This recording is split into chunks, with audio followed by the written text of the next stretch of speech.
बिस्मिल्लाहिर्रहमानिर्रहीम। अस्सलाम वालेकुम स्टूडेंट्स, उम्मीद है आप सब खैरियत से होंगे। आज हम यूनिट नंबर 2 का नेक्स्ट टॉपिक स्टार्ट करेंगे। आज का हमारा टॉपिक है third equation of motion. Previous lecture में हमने सेकंड इक्वेशन ऑफ मोशन को देखा था, अब हम थर्ड इक्वेशन ऑफ मोशन को डिस्कस करेंगे। थर्ड इक्वेशन ऑफ मोशन में हम बेसिकली फाइंड करते हैं area of trapezium. Third equation of motion में हम ट्रेपीजियम का एरिया फाइंड करते हैं। ट्रेपीजियम बेसिकली क्या होता है, जिस तरह आपने मैथ में काफ़ी ज्योमेट्रीज पढ़ी हैं, इस तरह हमारे पास ट्रेपीजियम भी एक शेप का नाम है। अब ये देखिए, मैंने इस ग्राफ में से ये शेप अलहदा की है, इस शेप को हम ट्रेपीजियम कहते हैं। ट्रेपीजियम जो शेप है वो बेसिकली दो शेप से मिलकर बनती है। एक आपके पास होती है ट्रायंगल और एक आपके पास होती है रेक्टेंगल। जब ट्रायंगल और रेक्टेंगल को हम मिलाते हैं तो हमारे पास जो शेप बनती है वो होती है ट्रेपीजियम। अब हम इसको फाइंड करने के लिए क्या करते हैं, सबसे पहले हमने इसमें चेक करना है कि इसने कितना डिस्टेंस कवर किया। ठीक है, अब हम यहाँ पे उसके लिए लिख देते हैं S इज इक्वल टू, हमने पढ़ा था कि जो हमारे पास एरिया फाइंड करने का फार्मूला होता है वो होता है लेंथ मल्टीप्लाई विड्थ। अब आपके पास यहाँ पे दो शेप्स हैं जिसकी वजह से हम क्या करेंगे, इसकी दोनों साइड की लेंथ लेंगे। एक साइड पे हम लिख देंगे OA प्लस दूसरी लेंथ के आपके पास BD, वो आप यहाँ पे लिख देंगे BD। इसको हमने डिवाइड क्यों किया 2 के साथ, इसको हमने 2 से इसलिए डिवाइड किया है क्योंकि हम दो शेप्स की बात कर रहे हैं।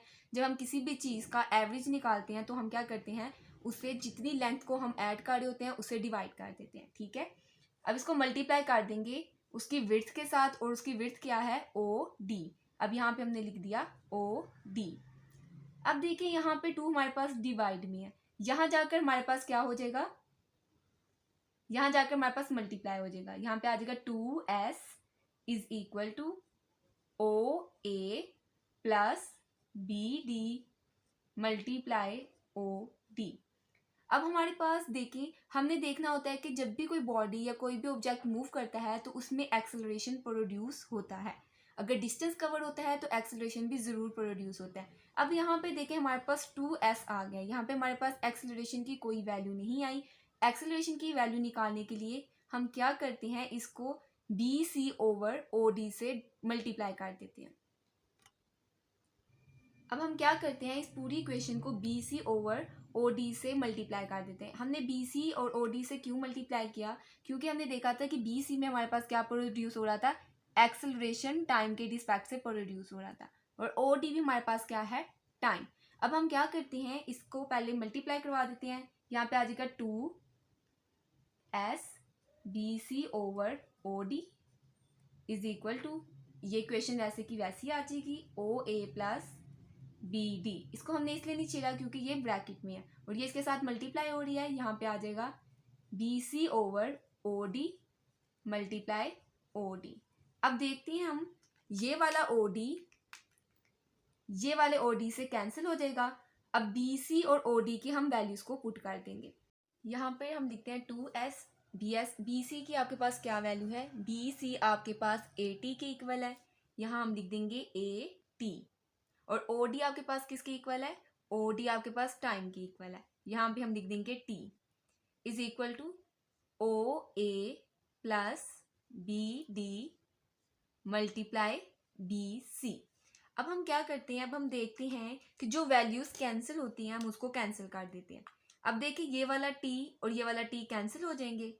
अब हम आगे लिखते हैं, आ जाएगा हमारे पास 2S is equal to 2SA is equal to OA plus BD multiply BC।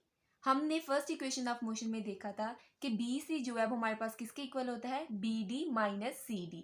अब हम क्या करेंगे, BC की जगह BD माइनस CD पुट कर देंगे, तो ये हमारे पास आ जाएगा 2SA is equal to OA plus BD multiply BD minus CD। अब हम यहाँ से इक्वेशंस देखते हैं और इसको निकालते हैं।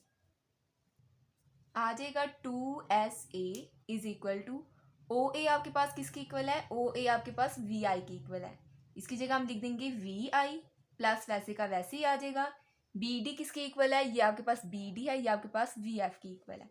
यहाँ आप लिख दें वी एफ, मल्टीप्लाई का साइन वैसे का वैसे ही आ जाएगा।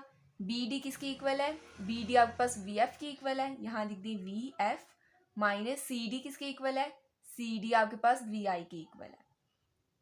अब हम लिख देते हैं इसको अरेंज करके, 2SA है, अब हम इसको ऐसे लिख सकते हैं, 2AS भी लिख सकते हैं, इज इक्वल टू, यहाँ पे वी आई प्लस में है, यहाँ पे माइनस में है, प्लस माइनस माइनस होते हैं तो यहाँ पे आ जाएगा minus V I square, plus plus plus होता है तो वी एफ को मल्टीप्लाई करेंगे वी एफ से तो आ जाएगा वी एफ स्क्र।